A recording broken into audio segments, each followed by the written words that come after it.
Hey everyone, welcome to Buzzing About Romance, a quick shot of romance. I am Becky, and joining me for this quick shot of romance is podcast contributor Lindsey. Hi, Lindsey. Hey. So this was a new to us author in 2022, correct? Was for me. Yeah. Um, Actually, I read her because of your recommendation and because you told me she did baseball well. And I'm a hard critic about baseball because it is like my favorite thing ever. it is. It is. Pretty much. Like, I cry. Like, I don't cry about a lot of things, but I cry about baseball all the time. Like, it's ridiculous. So, on this episode of A Quick Shot of Romance, we are reviewing Beyond the Play by Kaylee Ryan. This is book 3 in the Out of Reach series. As Lindsey said, this is a baseball romance. And after I read book 1, because I fell down late last summer, early last fall, I fell down the Kaylee Ryan rabbit hole. And I read book 1 and I said, "Oh, Lindsey, do you need a baseball series?" And she's like, "Yeah, because I like baseball." And I was like, this is really good baseball. And you're like, I'll be the judge. And I don't even think 48 hours later you were like, okay, yeah, that was really good baseball. It's so good. They're all so good. I read this whole series so fast. So fast. Same. I think it was 3 days. I had all 4 books done. Yeah, and you were like, you have to read it. And I was like, I'm skeptical. I've not read a baseball romance that I really, really loved. Like, I think there have been some that I enjoyed, but I have not like truly loved any of them. And baseball, I think, is a hard sport to write about. Of the sports, I'm surprised it's not more popular in romance, but of all the sports, I think it's like extremely rigorous and there's not a lot of downtime for the sport. And to do it well, to make it realistic with the sport is very hard to do, I think. Well, I think baseball has one of the shortest off seasons. Yeah. And it also there's so many different levels to it. And there is an individuality to baseball, but then there's also this team dynamic. So there's a lot of layers that come into baseball. And I think that in a sports type romance setting, I think that's hard to do, and it's hard to do well, particularly if you have someone that is fanatic in their love of the sport. Yes. So, okay, so the release date of this is March 8th of 2022. This is a unique series. Book 1 of the series is Mom and Dad. Well, yes, Mom and Dad. Mom is a single mom in book 1, and she meets Dad, who is a professional baseball player. Then the book jumps forward 20 years, 18 years. Yeah, because book 2 is the daughter. And she was 5 in book 1. And I believe she's 25, just graduated college in book 2. Yes. So book 2, we jump forward 20 years from book 1. And we have the daughter, her love story. And then the 2 additional books are her little sisters. And so while you can read this series as a standalone, I think that you miss a lot if you don't at least read book 1 before you read book any other. I think reading them in order is really good because, okay, we were going to talk about this book, but it's impossible to talk about this book without talking about the series for me. I'm just not going to do it very well. So I'm just going to put it out there right now. Read them all. You'll love it. Say thank you later. But in all seriousness, though, like because of the way the relationships are, because of the age gaps between the siblings, and then because of specifically like the gap in time, to understand the dynamics of the relationships, and then especially to get like, because the dad is the character is because the family is such a strong plot point in all of these stories, you will miss so much if you don't get that context from book 1. I think you could read the last three out of order or as standalones, but I wouldn't do it. Like, this is a series I wouldn't do it. I loved it so much in order. And you know me, I am not a person with any rules when it comes to romance. I will read book 7 and then book 2, and I don't read anything in order if I don't want to. Yeah. But this series is much more dynamic when read in order. I agree. Um, because there are some little things, some little love language, family kitches and connections that really make more sense if you have read book 1, 2, and 3 and in order. Um, the other thing I will say is book 2. So while book 1 is just straight contemporary romance, they're adults. Um, book 2, 3, and 4, it's really new adult romance. These are women that are either just graduating college or are in college. Um, and the players are starting their professional career also. Um, so March 8th, 2022 is when this book released. This is a baseball holiday romance, instant attraction, so much pining. There is so much pining in this book. Like, this is a forest of pine trees pining romance. Um, this is very much a slow, slow burn. And it is a sports baseball, obviously. Series of standalones, and the put out percentage on this book was 83%. So let's talk about Holden first. He is our hero, and he has a reputation of being a playboy. Which one are we talking about? Wait, which one are we? Did I do? Oh, Griff. I'm sorry. Wait, are we doing book 4? Or are we doing book 3? I thought 3. Yes. Okay. So yeah, I'm sorry. I'm mistaken. No, I was confused. No, I We're both confused confused. ourselves.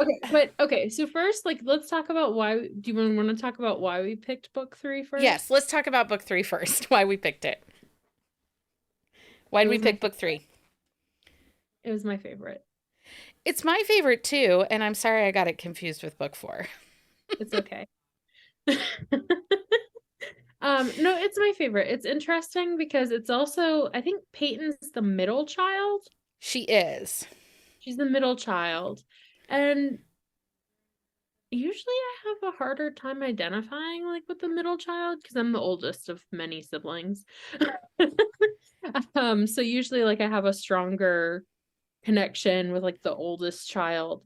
But I really, really loved her voice. And then I like how she doesn't give him an inch. Not really. Like she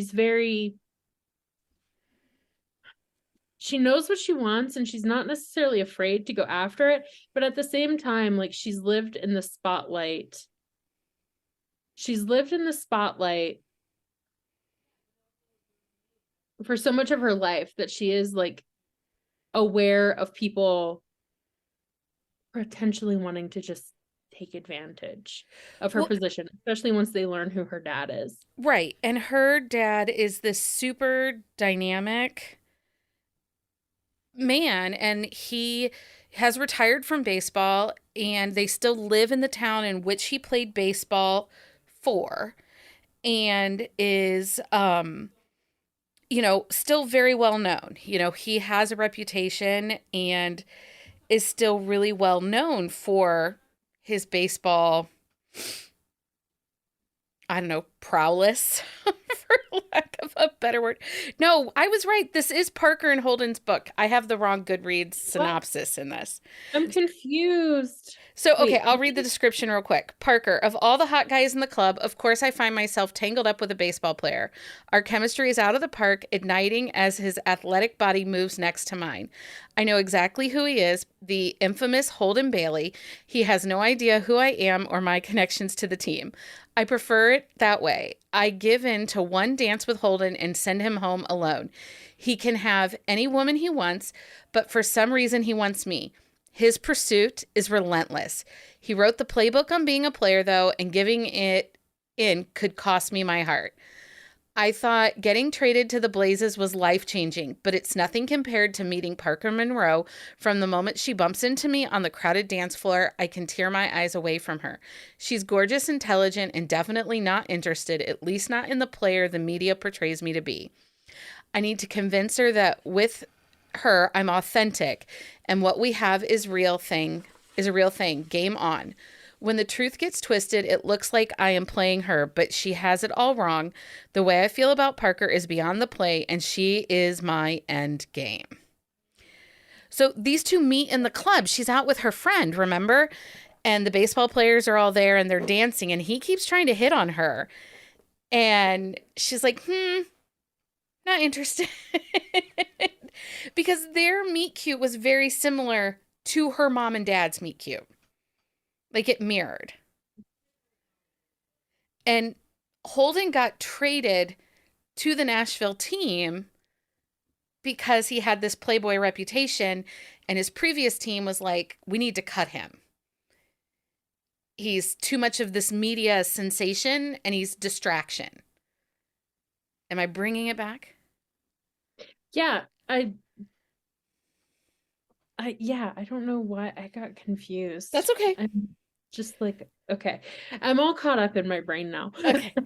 So Parker, Book 3 is still my favorite. it is still, I'm it just sorry sometimes, for thinking of the characters, overall, but this series is really good. And at the end of the day, all we want you to take out of this episode is go read all 4 of these books. yeah. So Parker, she is attracted to Holden, but she is well aware of his reputation and is about to just be, and doesn't want to be the next woman on his bedpost because he has a reputation of being the party good time guy. And Yeah. he doesn't know who she is when they first meet. Isn't it a while before he finds out who she is? Yeah, she keeps inviting him to, he moves into the same apartment complex that she lives in. And they go back and forth between each other's Aren't they apartments. still neighbors? They're neighbors, yeah. She's hoping to like be done with him forever. Not really, but like she is kind of, because she's not crazy, but she's a little introverted, sort of. And then she's hoping to be done with him forever. And then next thing you know, he's her next door neighbor. Right. And his love language is these small, like, moments for her. Like, she lives with her, she's a college senior. She's trying to get a job with the baseball team. She wants to work with the baseball team. And her godfather, her dad's best friend, is the general manager of the baseball team, and they were teammates. And she's, navigating her last semester of college, and this next door neighbor guy who's really famous, but they kind of keep their relationship very much on the down low.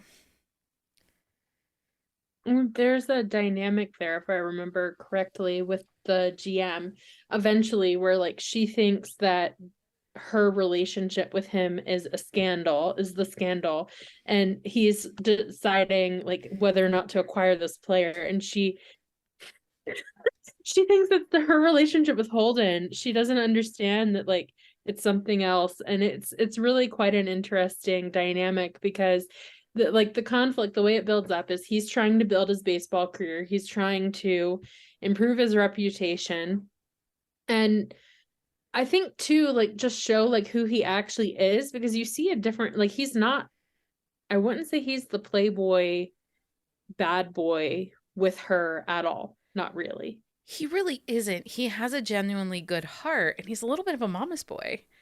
But there's also this situation where he came into the league really fast and really young, and early on didn't make some of the greatest decisions, and now they're haunting him a little bit. And a reputation is a hard thing to fix. It is a hard thing to fix. So let's talk about their chemistry in this book, because I think that that's one of the things that really drives this book, is this phenomenal over the top chemistry between the two of them.